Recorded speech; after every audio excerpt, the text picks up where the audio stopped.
Assalamualaikum warahmatullahi wabarakatuh. Nama saya Zaki Abdul Rahman dari Kaseput Data 1 ingin menceritakan tentang cerita rakyat yang berjudul Asal Usul Danau Toba. Pada zaman dahulu, hiduplah seorang petani miskin yang yatim piatu bernama Toba. Ia merupakan seorang petani yang rajin. Ia suka sekali membajak sawah dan terkadang ia juga suka untuk memancing ikan di sungai. Dan hasil tangkapan dari ikannya itu biasanya ia buat untuk makan di rumah ataupun bisa ia jual ke pasar. Pada suatu hari ketika Toba sedang memancing, ia sangat terheran-heran kenapa dia tidak bisa menangkap ikan yang banyak seperti biasanya. Ia kemudian berkeluh kesah dengan berkata, kenapa hari ini aku tidak bisa mendapat banyak ikan? Baru saja Toba berkata seperti itu, tiba-tiba pancingannya terasa seperti digigit oleh sesuatu. Kemudian dia berkata, wah, ini pasti ikan yang sangat besar sekali. Kemudian dia pun berusaha dari sekuat tenaga apa yang ditangkap oleh pancingannya itu. Dan kemudian ia melihat ada ikan yang besar sekali hasil dari tangkapannya itu. Namun ikan ini tidak seperti ikan yang biasa ia tangkap, di mana ikan ini berwarna keemasan dan berkilauan. Toba kemudian berkata, wah, lumayan sekali ikan ini bisa untuk makan sekeluarga. Dan kemudian ia pun pulang. Tiba-tiba pas saat ia mau masuk rumah, ikan itu menjelma menjadi seorang putri yang sangat cantik. Gadis itu lalu berkata, namaku adalah Putri. Aku adalah seorang manusia yang dikutuk oleh dewa menjadi seekor ikan. Aku hanya bisa berubah menjadi manusia jika ada yang menyentuhku. Melihat kecantikan gadis tersebut, Toba lalu jatuh hati dan berniat ingin meminang gadis itu. Gadis itu lalu berkata, tak baik aku bisa menjadi istrimu, tapi dengan satu syarat. Dan kemudian Toba berkata, syarat apakah itu wahai putri? Dan kemudian putri berkata, aku bisa meminangmu dengan syarat bahwa kau tidak boleh memberitahu siapapun tentang asal usulku, atau jika kau mengingkarinya maka aku akan berubah kembali menjadi ikan.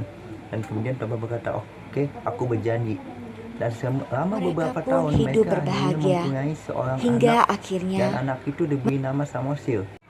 Pada suatu ketika, ibu dari Samosil menyuruh Samosil untuk membawa bekal ke ayahnya yang sedang bekerja di ladang.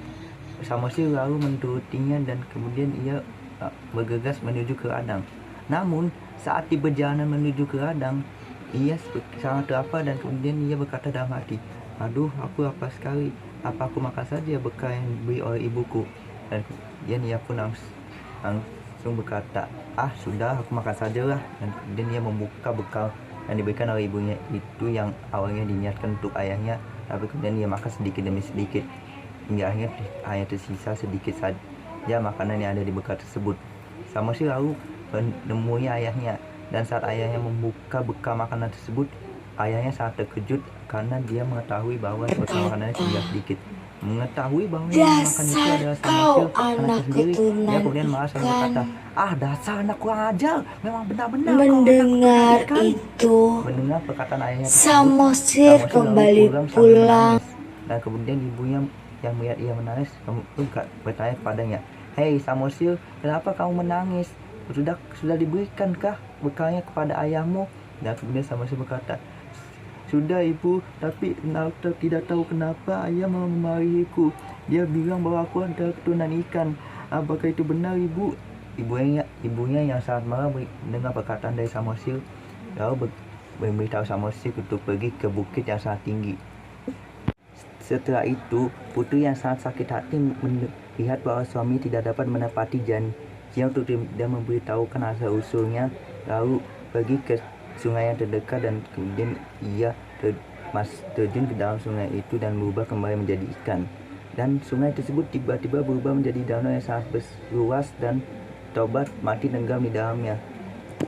Sedangkan bukit yang dinaiki oleh Samosil berubah menjadi sebuah pulau yang bernama Pulau Samosil. Sekian. Pesan moral yang bisa didapat dari cerita ini adalah bahwa kita itu harus menghormati orang tua dan kita tidak boleh durhaka terhadap orang tua. Dan juga kita tidak boleh serakah dan mengambil hak dari orang lain. Sekian dari saya, kurang lebih mohon maaf. Wassalamualaikum warahmatullahi wabarakatuh.